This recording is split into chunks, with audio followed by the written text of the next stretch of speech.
Morning students. Chapter में हमने आपको पढ़ाया था पार्ट 23 ना।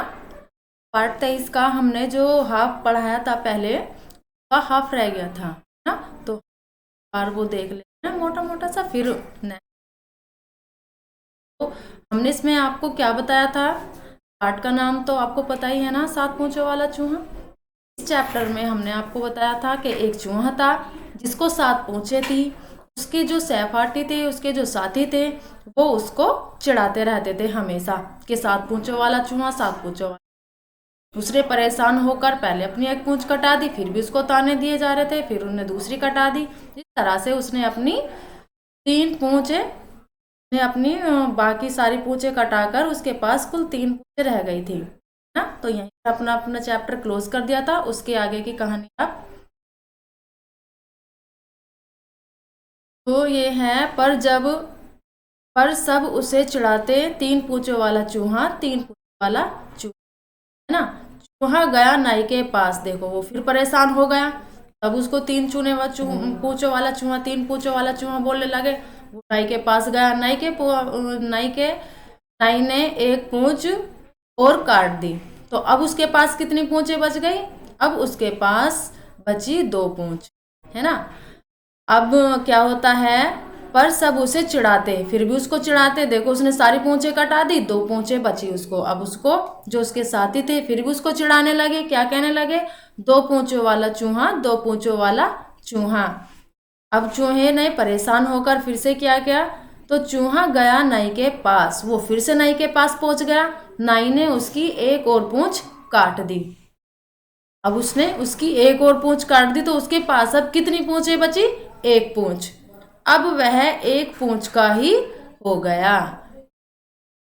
पर सब उसे चिढ़ाते, 1 पूंछ वाला चूहा, 1 पूंछ वाला चूहा।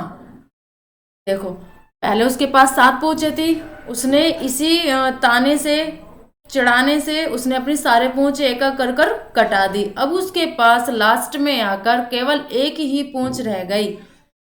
तो चूहा गया नाई के पास। नाई ने आखिरी जो पूंछ थी, आखिरी पूंछ भी काट दी। अब वह बिना पूंछ का ही रह गया।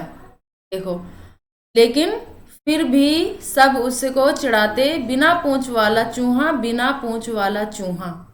कहने का मतलब यह है बच्चों, जो हमारे पास मान लो आपने देखा होगा कि जो न्यू न्यू बच्चे होते हैं, न्यू न्यू बेबीज होते हैं, उनको 1 फिंगर एक्स्ट्रा हो जाती है ना। 6 फिंगर्स उनको होती है। तो उनको गॉड गिफ्ट समझ लो या कोई प्रकृति का नियम समझ लो। तो जैसे वो बच्चा बड़ा होता है और हम सबके बीच में आता है, तो हम लोग उसको चिढ़ाने लग जाते हैं। देखो 6 उंगली वाला लड़का है जिसको छंगा, और उसको कुछ क्यों नए नए नाम से उसको पुकारने लगते हैं, है ना। 6 उंगली है, इसको ऋतिक है, ये तो ऐसे ऐसे नामे से उसको निकालने लग जाते हैं। तो वो परेशान हो जाता है ना। उसी तरह से उस चूहे को भी प्रकृति की ओर से, ईश्वर की ओर उसको 6 पूंछें मिली, 7 पूंछें मिली, सॉरी। तो 7 पूंछें मिली। उसके जो दोस्त थे वो उसको चिढ़ाते थे हमेशा कि देखो उसको तो 7 पूंछें हैं, 7 पूंछें हैं। उसने इस चीज से परेशान होकर नाई के पास जाकर एक एक कर कर अपनी सारी पूंछें कटा दी। लास्ट में जब उसको एक भी पूंछ नहीं रही, वो बिना पूंछ कर रह गया, तो तब भी उसको चिढ़ाते कि देखो बिना पूंछ वाला चूहा, बिना पूंछ वाला चूहा। कहने का मतलब यह है बच्चों, हमें इस कहानी से जो शिक्षा मिलती है, ये मिलती है कि हमारे पास जो भी है प्राकृतिक का दिया हुआ है, ना हमने किसी से मांगा है और ना हमें किसी से छीना है। तो हमें जो प्राकृतिक ने दिया है, किसी के कहने में ना आए। अपने जो हमारे पास है, हम जैसे भी हैं वैसे ठीक हैं। किसी के कहने में आकर अपने आप को चेंज नहीं करना चाहिए, है ना। हम जैसे हैं वैसे ही ठीक है। मान लो हम अपनी फैमिली में रहते हैं, हमारी फैमिली ने हमें जैसे हैं वैसे एक्सेप्ट कर रखा है ना। तो हम दूसरों के आने से, दूसरों के कहने से अपना नुकसान क्यों करें, है ना। तो हम जैसे हैं अच्छे हैं, किसी के कहने से अपने आप को चेंज ना करें। हाँ, अगर हमारे अंदर कुछ कमी है ना, हम गलत करते हैं, हमारे अंदर कोई कमी है, और हमारे बड़े या कोई हमारा साथी हमसे कहता है कि ये काम गलत है, इस काम को छोड़ दो, तो तुम अच्छा अच्छा काम करो, तब तो हम अपने अंदर चेंजिंग ला सकते हैं, है ना। बेकार काम, गंदे काम छोड़कर हम अच्छे काम कर सकते हैं।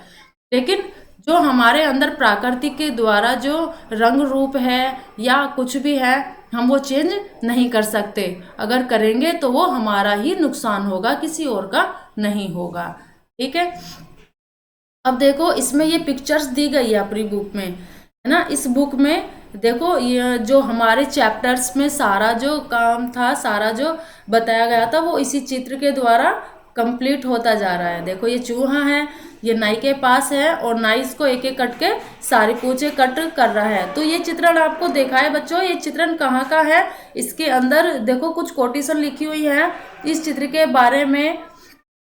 ये चित्र कहाँ का है, ये चित्र है उड़ीसा, उड़ीसा की ये है, ये जो चित्र है ये है उड़ीसा की पट्टी चित्र शैली में, है ना। उड़ीसा की पट्टी चित्र शैली में बना है ये चित्र, और इसी चित्र के माध्यम से, इसी चित्र के द्वारा इस चैप्टर का निर्माण किया गया है ना। तो अब हमारा ये चैप्टर क्लोज हुआ। इसके जो क्वेश्चन आंसर हैं, फिलिप्स हैं, वो आपको जो आपको ये सेंड कर दिया जाएगा, जिससे आप अपने नोटबुक में कर लेंगे। ठीक है, थैंक यू।